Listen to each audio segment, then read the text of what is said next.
cozy down. I have here this Scottish Castle Legends book that I will be reading from. So that's what I'm going to be telling you today. Is actually a ghost story in a castle.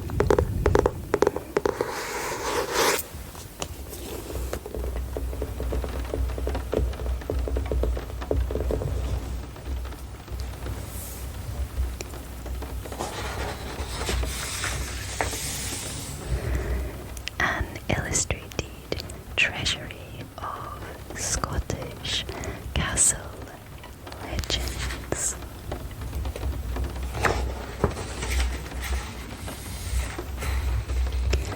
Here we have a list of all the stories in this book. I will be starting with the ghostly piper of Edinburgh. If you enjoy this and you would like any more, you can let me know.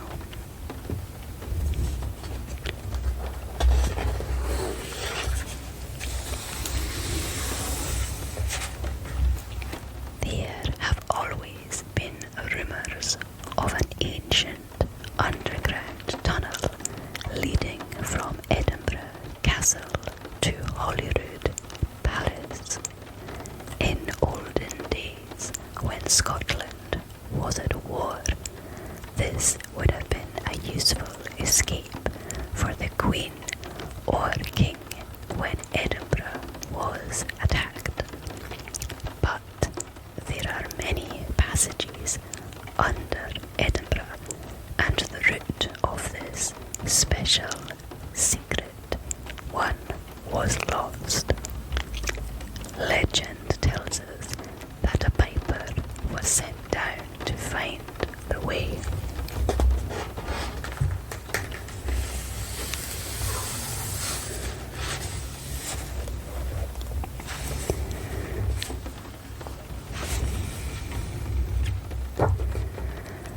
Rabbie was a piper.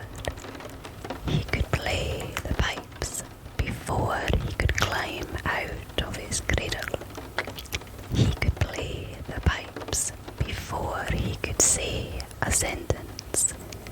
He could play the pipes before he could walk a single step.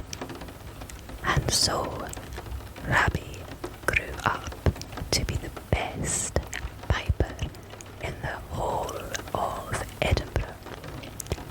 When Rabbie played tunes on his bagpipes, everyone stopped to listen.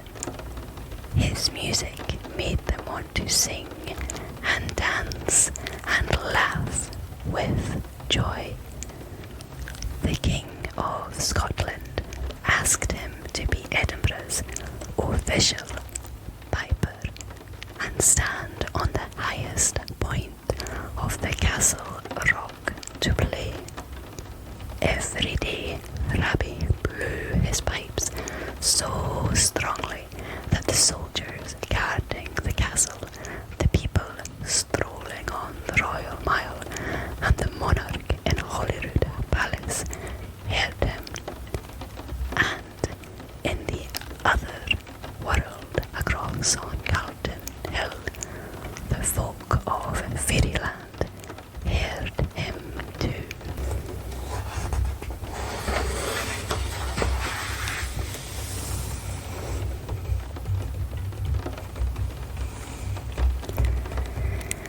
The summer solstice is approaching, said the Queen of Fairyland.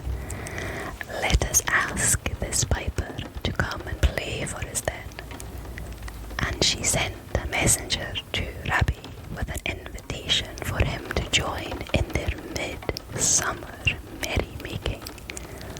But Rabbie was a man of honour and unwilling to abandon the post he'd been given by the king.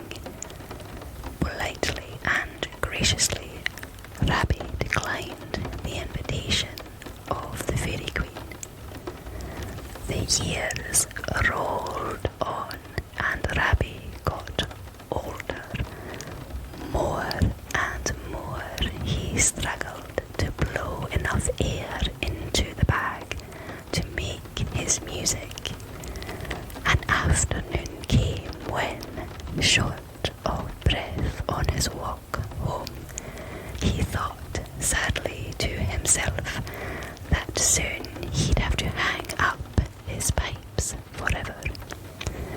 By strange chance it happened to be the day before Midsummer's Eve, and that very night the Queen of Fairyland herself visited Rabbie to invite him to celebrate the summer solstice and stay a while with the fairy folk. "I know why you refused my first invitation," she told him. "But if you ask him, your king might give you leave to go, for he holds you in high regard. He will know that the fresh, clean air of Fairyland will help you breathe as once you did when you were young." "How should I find the way to Fairyland?" Rabbie asked her. The Queen of Fairyland smiled. "The King of Scotland will show you the way." Rabbie realised this was his time to leave the world he'd known and travel onwards.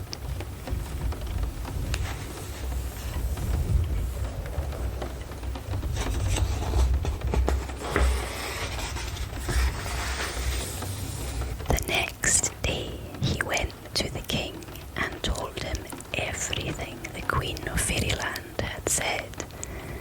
The King of Scotland listened to Rabbie, and then he too smiled. There have always been rumours of an ancient underground tunnel leading from Edinburgh Castle to Holyrood Palace. Many people have tried to find it and failed. When I was a boy, I went in search of this secret passage. I became hopelessly lost and sat down to weep in despair. Then, in the darkness of a high archway, stood a lady, shining bright and beautiful, and I knew that this must be an entrance into the other world, and the Queen of Fairyland, for it was she, stepped through, took me by the hand, and led me home. Now, even though he was very old and his breath was fading, Rabbie could still magic up a tune for his chanter. When the next morning arrived, the drone of the pipes and the lilt of the melody rose over the battlements. Everyone stopped to listen, for his music made them want to sing and dance and laugh with joy. The soldiers guarding the castle, the people strolling on the Royal Mile, and the monarch in Holyrood Palace heard him. And in the other world, across on Carlton Hill, the folk of Fairyland heard him too. The king gathered his courtiers on the castle esplanade as Robbie took his bagpipes underground.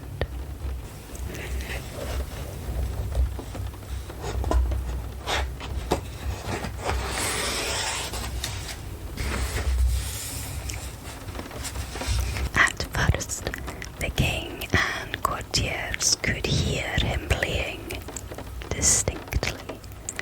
They followed the sound as it moved downhill from the castle below the Royal Mile, but at the great gates of Holyrood Palace, the piping swung to the north. The courtiers stopped in confusion.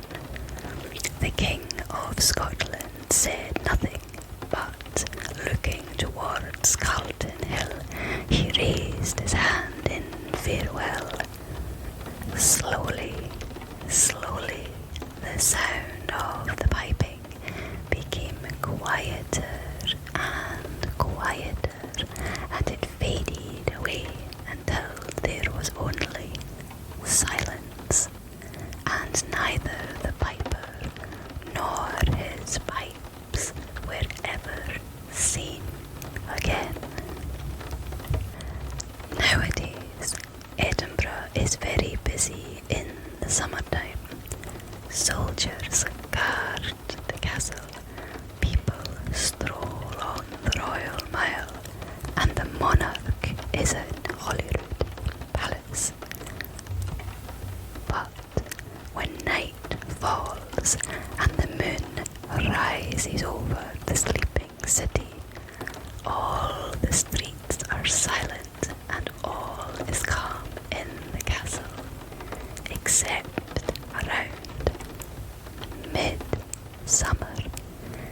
If you listen carefully, then you will hear faintly, faintly, echoing through Edinburgh Castle and over the walls, the haunting, skirling sound of the bagpipes playing a magical tune, and you will know that you are hearing Rabbie the Piper playing his music for the Queen of Fairyland.